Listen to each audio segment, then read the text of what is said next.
Today, we will discuss the topic law of returns to scale.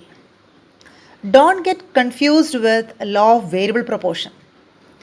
Law of variable proportion or returns to factor, it's related to short run production function, whereas law of returns to scale explains long run production function.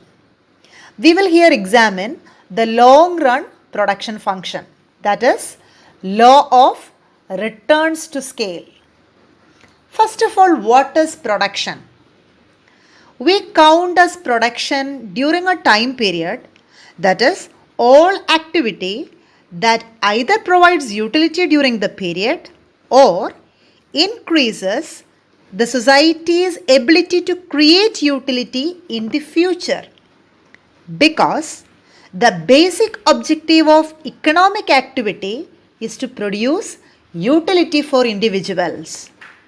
More simply, we can say that combining inputs in order to get the output is production, or it is the conversion of inputs into output. Then what is law of production? Law of production explains the technologically feasible methods of increasing output. The output can be increased in variety of ways. Here we will discuss long run production function, that is law of returns to scale. All factors of production can be changed to increase output or to boost output.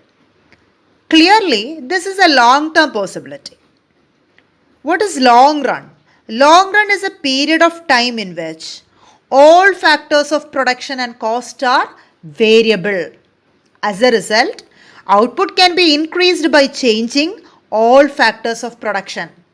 Thus, law of returns to scale refers to long run analysis of production.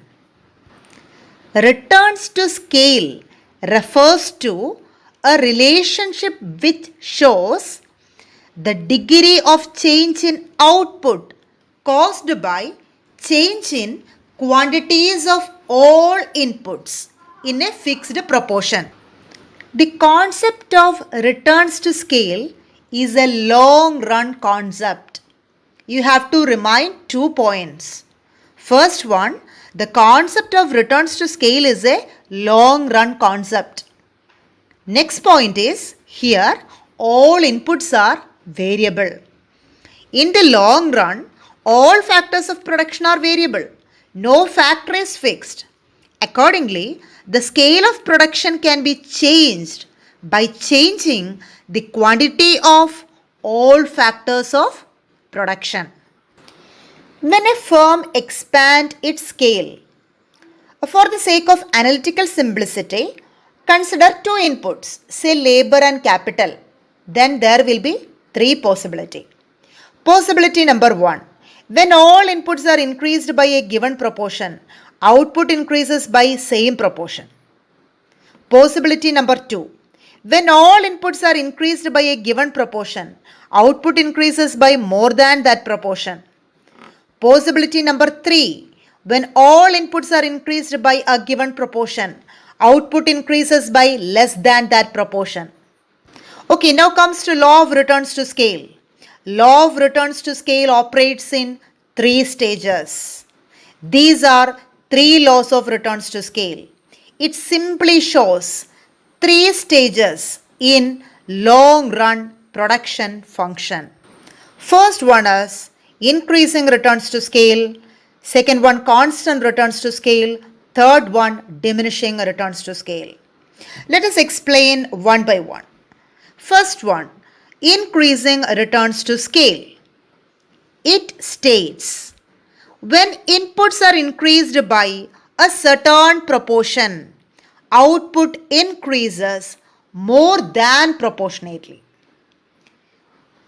Okay, what is increasing returns to scale? It states, when all inputs are increased by a certain proportion, output increases more than proportionately. See this example. When inputs like labor and capital are increased by 10%, what happens to output? Output is getting increasing by 30%. That means inputs increased by 10%, but output increases more than proportionately because output is increasing by 30%. So increasing returns to scale means when inputs are increased by a certain proportion, output increases more than proportionately. Okay, hope that is clear. Next one, what is constant returns to scale? It states when inputs are increased by a certain proportion, output increases exactly by the same proportion. See this example. When inputs like labor and capital are increased by 10%, what is happening to output? Output is getting increased by exactly 10%. Okay, then say what is constant returns to scale? It explains when inputs are increased by a certain proportion, output also increases exactly by the same proportion. Okay, last one, diminishing returns to scale. It states when inputs are increased by a certain proportion, output increases less than proportionately. Again, see that example. When inputs like labor and capital are increased by 10%, what is happening to output? Output is getting increased by only 5%. That means output increases less than proportionately. So, what is diminishing returns to scale? It states when inputs are increased by a certain proportion, output increases less than proportionately. Hope the concept of returns to scale and stages of returns to scale are clear to you. Thank you.